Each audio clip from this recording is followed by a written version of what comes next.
Nous bénissons le Seigneur pour ces moments merveilleux où nous avons écouté et prié le Seigneur. Nous voulons continuer de l'écouter. Nous bénissons le Seigneur particulièrement, bien-aimé, pour la grâce qu'il nous accorde, afin que la connexion, la disposition et la disponibilité soient au rendez-vous. Bien-aimé, tout ce que Dieu fait est merveilleux. Il est merveilleux lui-même. Jacob lui a demandé de savoir quel était son nom, mais quand il s'est présenté à Jacob, bien-aimé, il n'a pas dit. Il lui a dit, il est merveilleux, lui. Donc quand nous disons il est merveilleux, nous ne parlons pas d'une créature, mais nous parlons de Dieu lui-même. Parce que le merveille, c'est lui, le merveille, c'est lui, celui qui est merveilleux, c'est lui. Bien-aimé, en ce soir particulièrement, nous voulons revenir dans ce que nous étions en train de partager. Nous bénissons le Seigneur pour le message de notre bien-aimé qui a parlé par rapport au temps de la fin proche. Voilà pourquoi nous devons vaquer à la prière. Alors, il a bien insisté sur la prière en nous instruisant comment et dans quelle profondeur nous devons prier. Alors, hier, dans cette même alliance, nous avions parlé sous les sous-thèmes dans son même thème. Nous avons touché les points sur la fin qui est proche. Alors, aujourd'hui, nous voulons continuer sur ces mêmes thèmes. La fin est proche, ou les derniers jours. Nous voulons essayer de revoir ce que l'apôtre Paul instruisait Timothée. Bien aimé, ici, c'est l'apôtre Paul qui a marché avec le Seigneur pendant plusieurs années, pendant environ 35 ans, ou pendant environ 33 ans, l'apôtre Paul va écrire cette lettre étant devenu vieux en âge, mais éventuellement ayant mis des années avec le Seigneur. Il va également écrire une lettre à l'apôtre à Timothée, faisant sur ce qu'est la fin des temps, ce qui va arriver à la fin des temps, et lui montrant les chemins à suivre. Alors, hier, nous avions partagé sur deux versets, dans 2 Timothée chapitre 3, le verset 2 Timothée chapitre 3, verset 1 à 5. Hier, nous nous étions limités au verset 2. Nous n'avions parlé que du verset 1er et du verset 2. Alors, que nous dit l'apôtre Paul concernant les derniers jours? Nous allons revenir à notre lecture 2 Timothée chapitre 3, verset 1 à 5. Nous allons lire. Sache que dans les derniers jours, il y aura des temps difficiles, car les hommes seront égoïstes, amis de l'argent, fanfarons, hautains, blasphémateurs, rebelles à leurs parents, ingrats, irréligieux, insensibles, déloyaux, calomniateurs, intempérants, cruels, ennemis des gens de bien, traîtres, enflés d'orgueil, aimant le plaisir plus que Dieu, ayant l'apparence de la piété, mais régnant ce qui en fait la force. Éloigne-toi de ces hommes-là. Il en est parmi eux ceux qui s'introduisent dans les maisons et qui captivent des fermes femmes chargées de péchés, agitées par les passions de tout esprit. Parole du Seigneur. Bien aimé, nous voulons nous focaliser sur tout ce qu'on a partagé hier. Alors pour ceux qui n'avaient pas pu nous suivre hier, nous avions expliqué pourquoi l'apôtre Paul, qui était en contact avec Dieu, pouvait connaître ce qui va arriver à la fin des temps. Et nous avions touché ce qu'il a dit par rapport à la fin des temps. Il a dit qu'à la fin, au dernier jour, il y aura des temps difficiles. Alors, qu'est-ce que les temps difficiles? C'est les temps difficiles pour un homme d'être un chrétien authentique. C'est les temps difficiles pour un homme de se conformer à la vie de Christ. C'est les temps difficiles pour un homme pour s'adapter à la vie de Christ. Voilà ce qui est difficile dans les derniers jours. Maintenant, par rapport à ces derniers jours, les temps difficiles qu'il y aura, qu'est-ce que l'apôtre Paul appelle difficile? Il dit car, bien aimé, lorsque quelqu'un parle en français et il dit car, en réalité, il est en train d'énoncer et d'expliquer, de défendre ou de prouver quelque chose. Il est en train de confirmer ou d'exposer, de justifier ce qu'il a dit avant. Il dit car, c'est-à-dire la raison de tout ce que j'ai dit, c'est parce que l'appui de ce que j'ai dit, c'est ceci. La preuve de ce que j'ai dit, vous allez voir ceci. Il y aura les temps difficiles. Qu'est-ce qui conclut qu'il y aura des temps difficiles? Voici les choses qu'il va citer. Car les hommes seront égoïstes, amis de l'argent, fanfarons, blasphémateurs, belles à leurs parents, ingrats et religieux.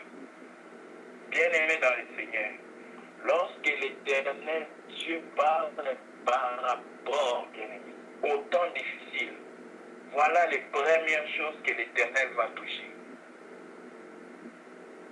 Le tout premier, c'est l'égoïsme.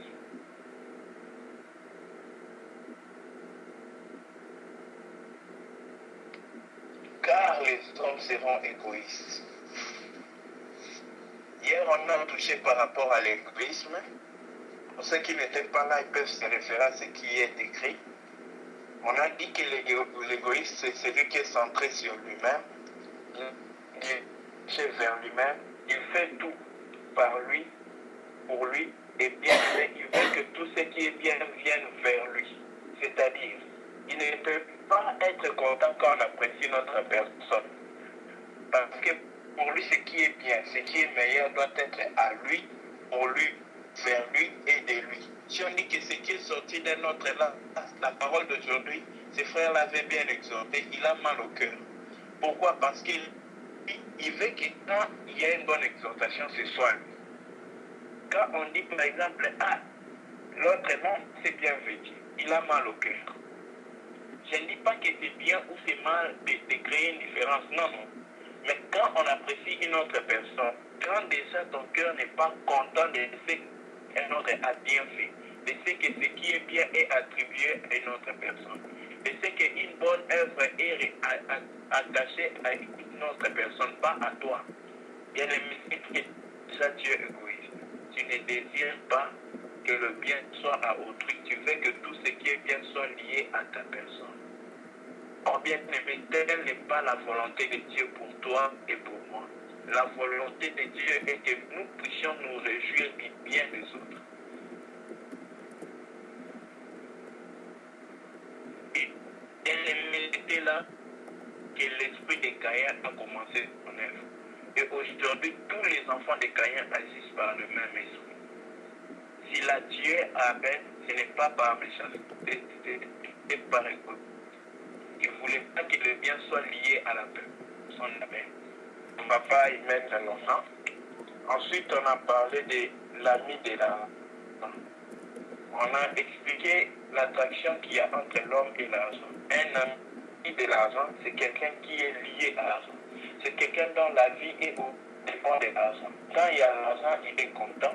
Quand il n'y a pas l'argent, il est triste comme un malheureux. C'est quelqu'un qui met sa confiance dans l'argent. C'est quelqu'un qui met son espérance dans l'argent. Parce qu'il a l'argent, il pense qu'il peut tout faire.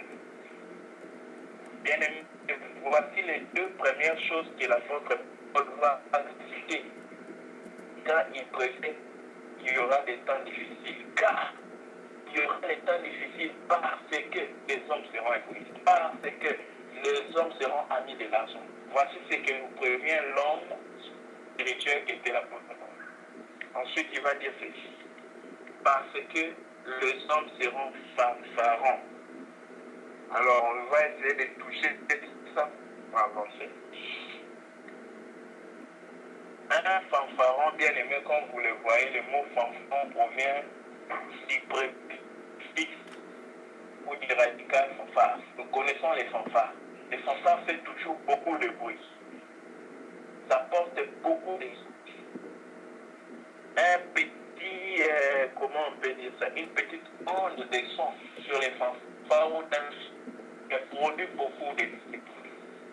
Alors bien aimé, ce qui caractérise qu'il y aura du temps d'ici vers la fin des temps, c'est qu'il y aura beaucoup de fanfarons, des hommes qui parlent beaucoup vrai, des hommes qui ne peuvent pas rester sans dire quelque chose. Tout le temps, ils ont quelque chose à dire. Oh, j'aime bien ce cantique. Si je m'étais, alors j'apprendrais à écouter la voix du bon berger. Bien aimé dans le Seigneur, il est très dangereux si un chrétien a toujours quelque chose à dire. Il est très dangereux si un chrétien parle beaucoup. La Bible dit que c'est la bouche qui parle beaucoup ne manque pas de quoi pécher. Parce que bien aimé, peu importe de quel homme il s'agit, le cœur de l'homme est impur à un certain point. Ça dépend de quel homme ou de quel homme autre. Mais si l'homme parle beaucoup, l'impureté qui a du fond de son cœur finira par sortir. Il est agréable pour l'homme de moins parler et de beaucoup écouter. C'est ça l'indication d'un homme saint. Mais les fanfarons, ce sont ceux qui ont toujours quelque chose à dire. Ils aiment beaucoup parler. Ils aiment faire entendre leur opinion. Mais bien aimé dans le Seigneur, j'ai béni l'esprit pour une exhortation de Radersa qui disait: pensez-vous que Jésus n'avait pas dit devant toutes les accusations qu'on lui faisait? Il avait tous les arguments pour les faire taire. Mais Jésus s'est taisé et écoutait, il laissait parler les hommes. Bien-aimés dans le Seigneur, nous ne serons pas juste quand nous articulons bien ce que nous disons. Nous ne serons pas juste parce que nous avons confondu les hommes dans leur dire et nous avons prouvé que nous sommes justes. Nous serons justes lorsque l'Éternel nous justifiera seul. Ainsi donc, enfants de Dieu, exerçons-nous à ne pas parler, à ne pas dire, à ne pas prouver nos opinions, à ne pas chercher à convaincre, à ne pas chercher à avoir toujours raison. Quand tu parles avec quelqu'un, même quand tu vois que ce qui dit ça peut t'aider, tu veux d'abord avoir raison. Tu es très appuyé sur la raison. Tu veux que ce soit toi qui as bien dit, que ce soit toi qui as bien expliqué. Tu veux que tu sois le centre de toute compréhension. Bien-aimé, telle n'est pas la volonté de Dieu. C'est ce qui nous amène à devenir fanfarons, à beaucoup parler.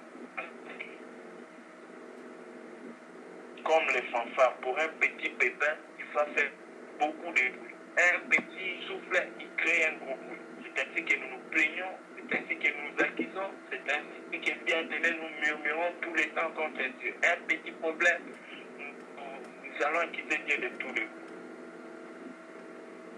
Enfants de Dieu, ne soyons pas des fanfarons, car ce sont là les signes qui prouvent que nous sommes dans les temps de la fin et nous, bien-aimés, nous avons été vaincus par la difficulté.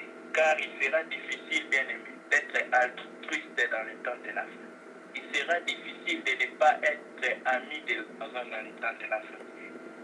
Il sera difficile de ne pas être fanfaron.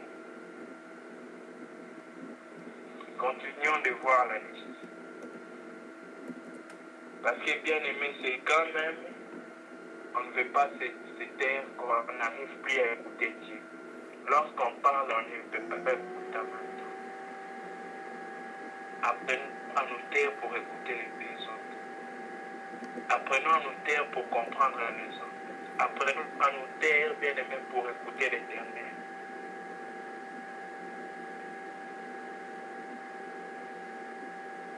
Et surtout, évitons de parler du mal des autres. Quand nous avons entendu, nous avons fait un mal d'une personne. Approchons la personne selon lui. Mais n'allons pas parler sur son dos. N'allons pas parler là où la Bible ne nous ordonne pas de parler. car nous n'attirons pas la condamnation de cet homme-là, mais de nous-mêmes. Il a péché tout seul. Il devait en finir tout seul avec Dieu, mais nous allons prendre une portion de son péché et le mettre sur nous. Parce que nous avons une bouche qui parle. Être transparent, c'est très dangereux. Et ce n'est pas digne d'un chrétien. Alors nous allons continuer. Il dit, car les hommes seront hautains. Ah, ça c'est un autre problème, frère. Un hautain, c'est celui qui se prend pour un homme très haut. Alors il voit les autres comme rien. Il regarde les autres bas. Il se sent haut, supérieur. Il a l'orgueil. Alors, le bouclier qui était hautain, si on pourra le retrouver,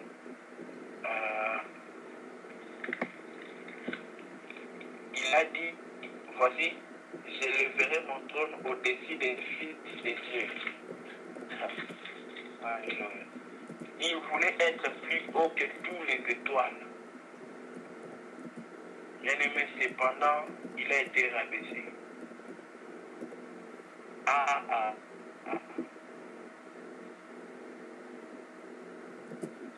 Prenons Ézéchiel 28. Ézéchiel chapitre 28. Voici les hautains.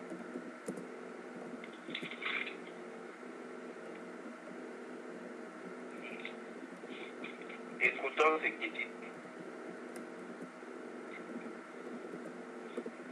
Ézéchiel 28, verset 1.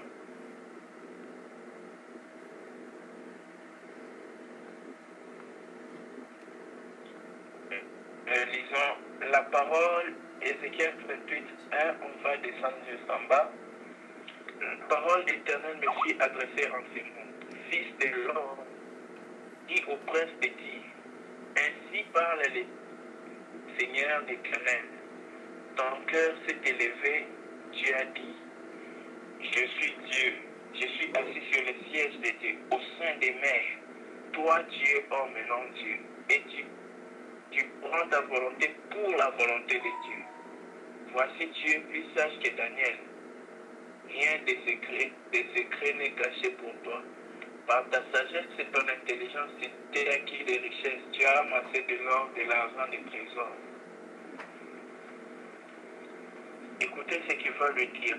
Le verset 6. Verset 5. Par ta grande sagesse et par ton commerce, tu as accru tes richesses. Et par tes richesses, ton cœur s'est élevé. Voyez là où être hautain commence, c'est dans le cœur. Ton cœur s'est élevé. C'est pourquoi ainsi parle le Seigneur l'Éternel. Parce que tu prends ta volonté pour la volonté de Dieu. Voici, je ferai venir contre toi des étrangers, les plus jeunes entre les peuples. Ils tireront contre toi, contre ton éclatante sagesse, et ils fuiront ta beauté. Je cherche encore l'autre verset où on parle toujours de celui-ci. Voilà. Prenons le verset 14. Commençons au verset 12. Écoutons ce qu'il dit la Bible. Fils de l'homme, prononce une compagnie que le roi de Tyr. Tu lui diras, ainsi parle le Seigneur l'Éternel. Tu mettais les sceaux à la perfection. Oh là, il était un grand frère. Il est très grand dans le domaine divin. Parce qu'il mettait le sceau à la perfection. C'est-à-dire, pour déclarer que quelque chose est parfait, lui, il mettait le sceau. Comme ceux qui mettent les dates sur un document, frère. C'est-à-dire, il donne le poids à ce document-là. Ici, on dit, tu mettais le sceau à quoi? À la perfection, frère. Tu étais plein de sagesse. Verset 12. Parfait en beauté. Tu étais en Éden, le jardin de Dieu. Tu étais couvert de toutes espèces de pierres précieuses. Sardoine, ainsi de suite. Tu étais un chérubin protecteur aux ailes déployées. Je t'avais placé et tu étais sur la sainte montagne de Dieu. Tu marchais au milieu de pierres étincelantes. Tu as été intègre dans tes voies. Depuis le jour où tu fus né, jusqu'à celui où l'iniquité a été trouvée chez toi. Alléluia. C'est ici maintenant, frère. Écoutons ce qu'il dit par la suite. À la grandeur de ton commerce, tu as été rempli de violence et tu as péché. Je te précipite de la montagne de Dieu et je te fais disparaître de chérubins protecteurs, du milieu de pierres étincelantes. Ton cœur s'est élevé. Quelqu'un, le Seigneur précise comment est-ce que son cœur s'était élevé. Il a dit, il élèvera son trône au-dessus des fils de Dieu. Et il placera son égal à Dieu. Bien aimé, c'est ça un auteur. Quelqu'un qui pense que lui, il est grand, il peut faire un grand, il est capable de faire quelque chose. L'autre auteur, c'est qui? C'est celui qui prend sa volonté à lui pour la volonté de Dieu. C'est pourquoi faisons très attention quand on dit, moi je vois que ça c'est ça seulement la volonté de Dieu. Non frère. Et j'espère que la volonté de Dieu. Parce que dit prendre ma volonté, penser que c'est que moi j'ai bien aimé. Laissons que Dieu soit vrai et que tout homme soit faux. Ce qui est très clair à mes yeux est clair à mes yeux, mais ça ne veut pas dire que c'est clair comme ça que Dieu voit ça. C'est que quand on me montre un stylo devant Dieu, quand moi je vois un stylo, c'est vrai le stylo, mais que Dieu ne peut pas m'autoriser de dire parce que moi je vois un stylo, c'est que Dieu voit un stylo. Non. Dieu ne parle pas selon moi, ne parle pas selon toi, frère. N'appelons pas ce que nous voyons comme la volonté de Dieu, peut-être parce que c'est quelque chose qui nous est agréable, ou c'est quelque chose comme nous pensons comprendre les voies de Dieu. Ne disons pas parce que moi je vois comme ça, c'est que ça c'est la volonté de Dieu. Frère, quels sommes-nous qui sommes-nous? Et quel courage pouvons-nous oser pour dire que Dieu, il voit comme moi je vois. Comme moi je vois là, c'est que Dieu voit comme ça. Bien aimé, c'est l'homme qui doit aller pour se conformer à Dieu. Dieu ne doit pas venir se conformer à moi ou à toi. Voilà pourquoi, enfants de Dieu, cessons d'être hautains. Cessons de prendre notre volonté pour la volonté divine. Cessons de confondre nous humains et le Dieu Tout-Puissant. Voilà pourquoi, frères, nous sommes dans le Seigneur. N'appelons plus notre volonté la volonté de Dieu. Disons qu'on espère, on pense que c'est la volonté. Mais ne disons pas que ça, c'est la volonté de Dieu. Ce qui est la volonté de Dieu, c'est que tu rendes grâce à Dieu dans toutes choses. Ce qui est la volonté de Dieu, c'est que bien aimé, en tout temps, nous puissions prier. Ce qui est la volonté de bien aimé, c'est que nous soyons sanctifiés entièrement. Voici les lieux où la Bible nous parle de la volonté de Dieu pour nous. Ce qui est la volonté de Dieu pour finir, c'est toute la parole de Dieu dans ta vie, dans ma vie. Peu importe les trucs, peu importe ce que ça est.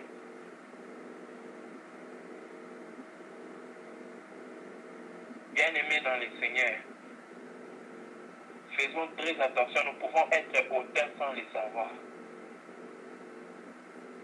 Quand nous regardons les autres hommes en bas, dès que tu regardes un seul humain comme un moindre, tu es hautain, bien-aimé.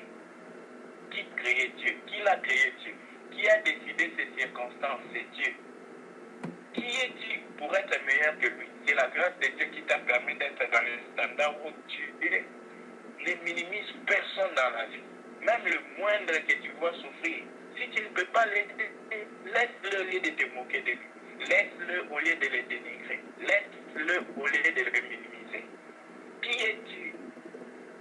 Penses-tu que le jour de sa naissance, il avait décidé d'être celui qu'il est aujourd'hui? Bien-aimés dans le Seigneur, faisons très attention. Faisons très attention, ne nous attirons même pas la malédiction.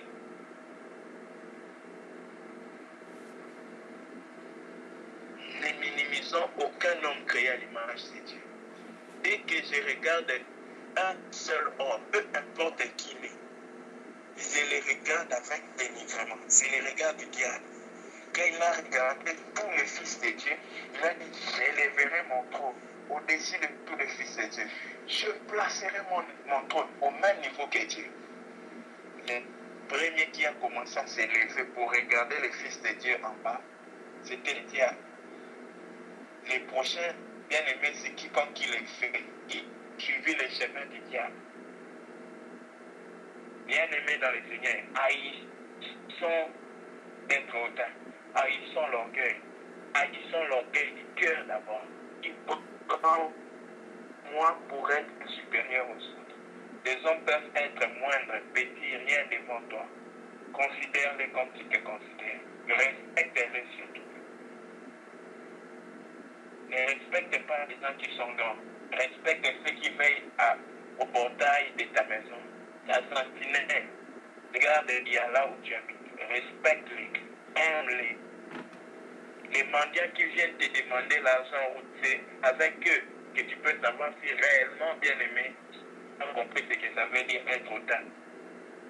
Tu ne vas pas les traiter comme n'importe quoi. Des fois, ils sont agaçants parce qu'ils disent non, s'il vous plaît, partez. Ils ne veulent même pas, ils attendent seulement. Mais bien aimé, la Bible, la société peut nous encourager de les gronder pour qu'ils parlent.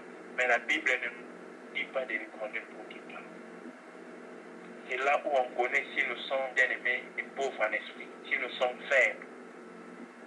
Nous allons nous diminuer, c'est-à-dire nous les éviter et craindre, mais pas les écraser, pas les anéantir, pas utiliser notre position grande par rapport à eux, financièrement, pour les faire trembler. Non, non. C'est à nous de trembler et de les trembler. Là, bien aimé, nous avons compris avec quel Dieu nous marchons. La foi chrétienne nous appelle à regarder tout autrui, regarder les autres comme s'ils étaient supérieurs à nous. C'est ça le fruit du Saint-Esprit dans un homme.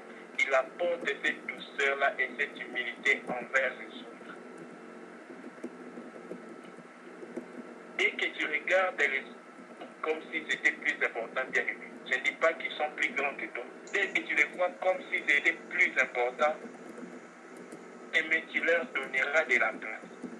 Tu leur feras une priorité. Tu leur donneras de la considération. Tu leur donneras du poids à tes yeux. Que Dieu m'aide qui vous aide, frère.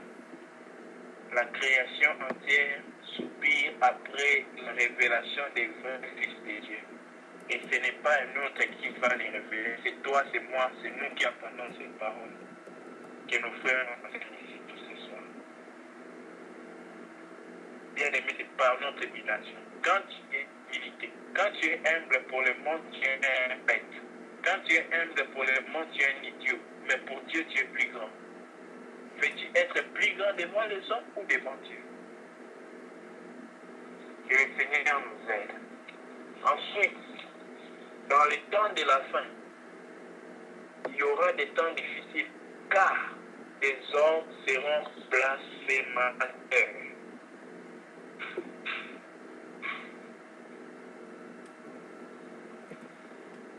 Voilà un autre.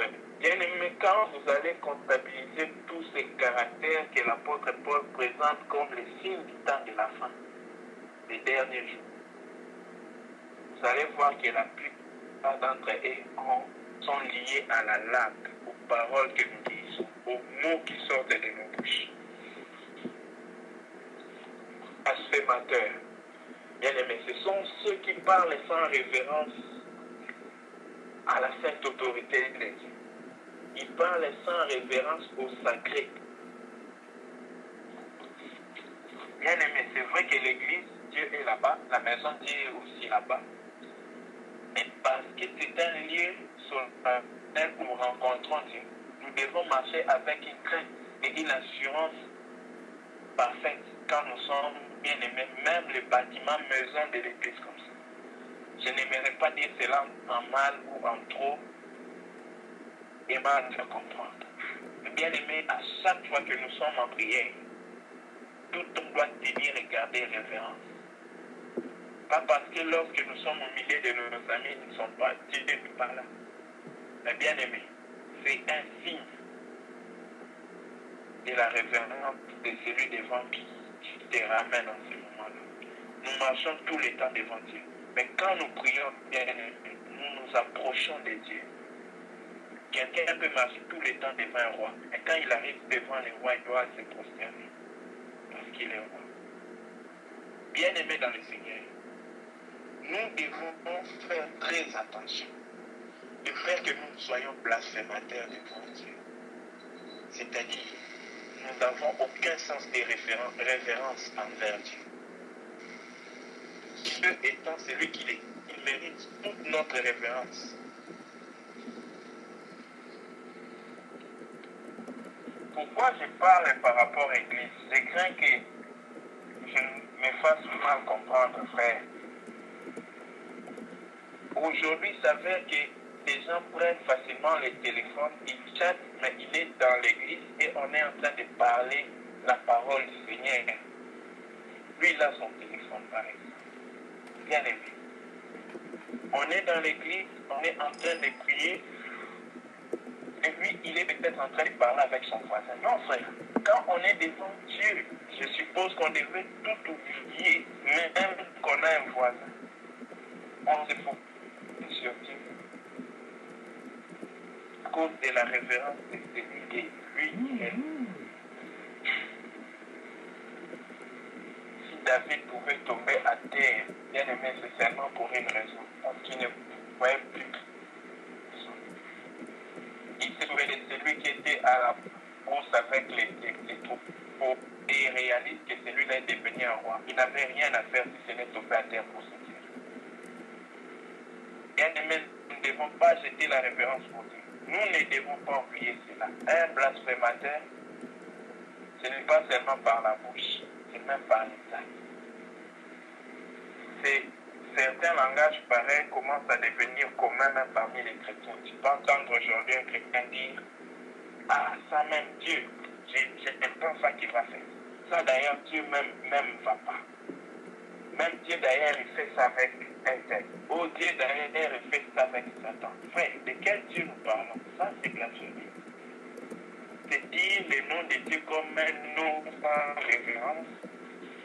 Bien aimé, à cause de la terreur, nous étions en train de craindre Mobutu au point où pour dire, on allait sous les lits.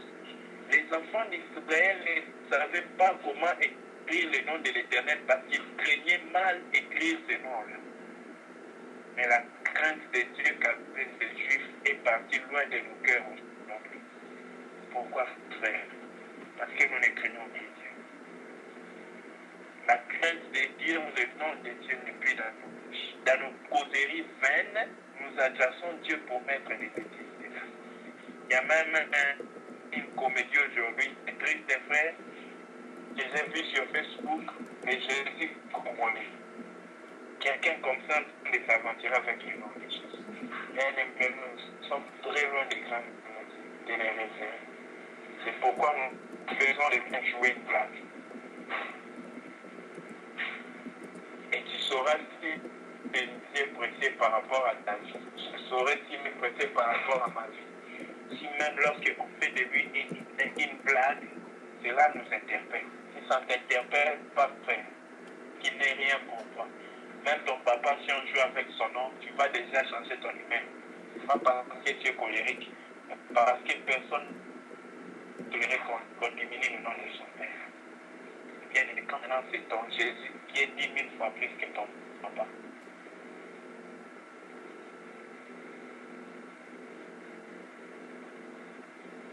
Essayons de finir avec le verset 2 aujourd'hui.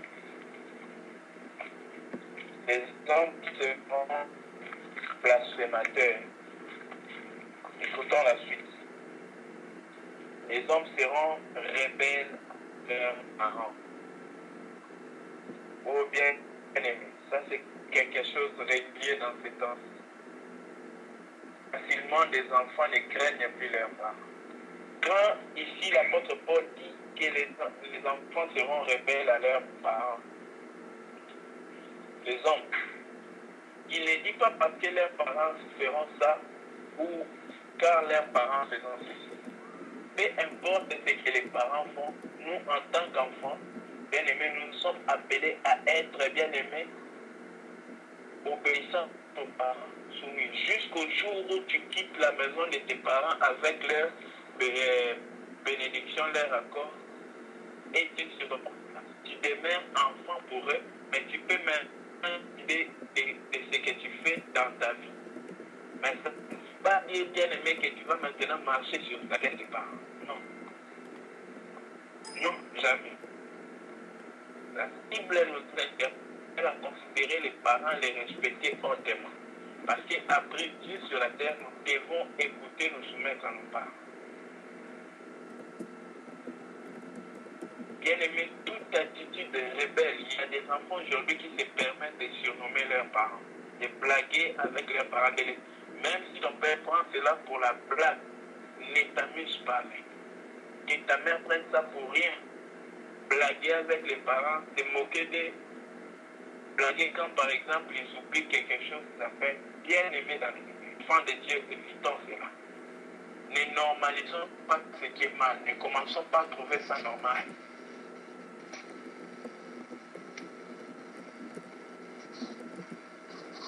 Les enfants seront B. Quand les parents disent A, lui dit B. Et il veut que les parents lui comprennent. Aujourd'hui aux États-Unis, j'ai suivi une vidéo. La mère dit à l'enfant, shut up. L'enfant dit à la mère, shut up you also. La mère, shut up, listen to me now. L'enfant dit, listen to me. La maman elle commence à gronder, l'enfant gifle la maman. Bien aimé, j'ai vu cette vidéo, je dis des choses.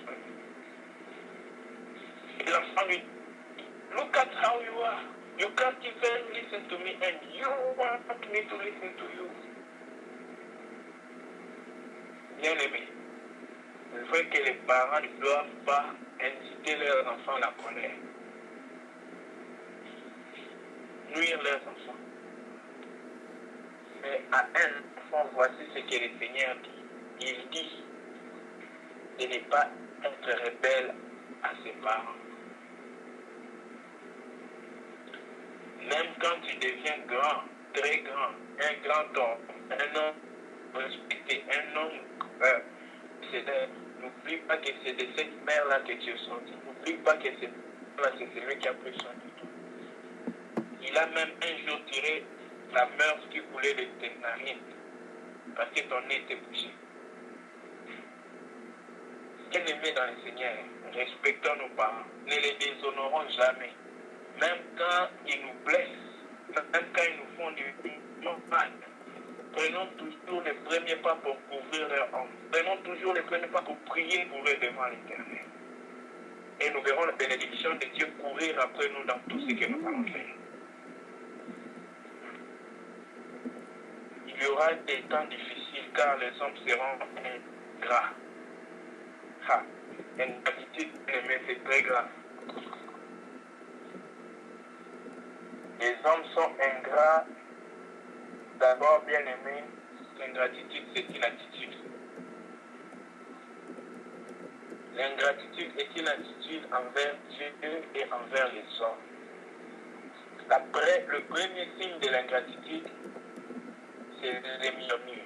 Dès que tu murmures, virgule, cela veut dire que tu es ingrat. Peu importe ce qui t'arrive. Dès que je murmure, je suis ingrat. Je m'excuse. Pourquoi? Parce que si j'ai encore le souffle de vie, c'est que Dieu m'a fait du bien. Parce qu'il y a un autre qui est mort par un crash, un autre mort par des bombes terroristes. Il évalue toutes ses ambitions, mais une bombe l'a tué. Dès que je murmure, c'est que je suis ingrat. Tant que je suis vivant, je dois dire merci à Dieu en toutes choses. Car dans toutes choses, Dieu a fait quelque chose au monde, soit pour que je sois vivant. Même si celui qui est malade doit trouver une raison de dire merci à Dieu, parce que Dieu quand même lui a donné la vie. D'autres malades sont morts.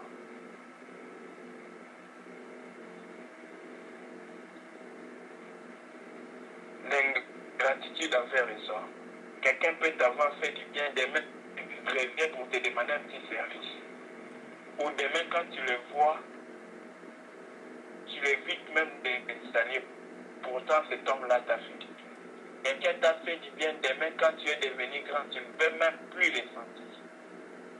Un enfant de Dieu doit faire très attention. Même quand quelqu'un qui t'a fait du bien te fait main, bien aimé, le jour où tu les vois, rappelle-le le bien qu'il t'a fait, oublie les mal qu'il t'a fait.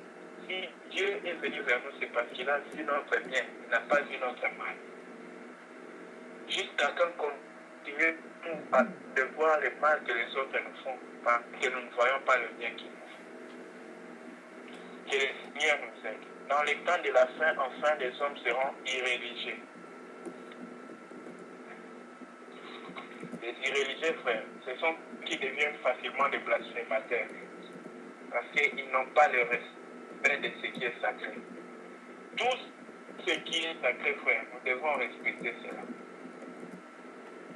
Vous savez pourquoi aujourd'hui il n'y a pas une crainte solennelle dans nos églises? Parce que les gens ont perdu le sens de la révérence de Dieu. Aujourd'hui, dans les églises, frère, la révérence a pris le cœur des gens. Les gens n'ont plus peur de ce qui est sacré. Voilà pourquoi du haut de la chair, on peut tout dire. Voilà pourquoi quelqu'un peut prier et encourager les gens à prier pour faire du mal à quelqu'un. Prier pour ses adversaires pour que mal les arrive. Pourquoi, frère? On n'a plus peur. L'hôtel là, ça ne dit plus rien. Je ne parle pas seulement de ceux de la télé, je parle ce soir à toi et à moi. Pour que nous puissions appeler à avoir peur. Bien aimé, c'est à moi que le Seigneur parle, peut-être à toi aussi. Examine ta vie. Que je dis ça. Avons-nous encore le respect du sacré? Avons-nous le respect du nom de Jésus-Christ? Avons-nous le respect de la parole de Dieu? Pouvons-nous tordre l'essence de la parole de Dieu selon notre compréhension? Avons-nous la crainte de dire ce que Dieu n'a pas dit dans son nom? Que le Seigneur nous bénisse. Désolé pour le temps, merci.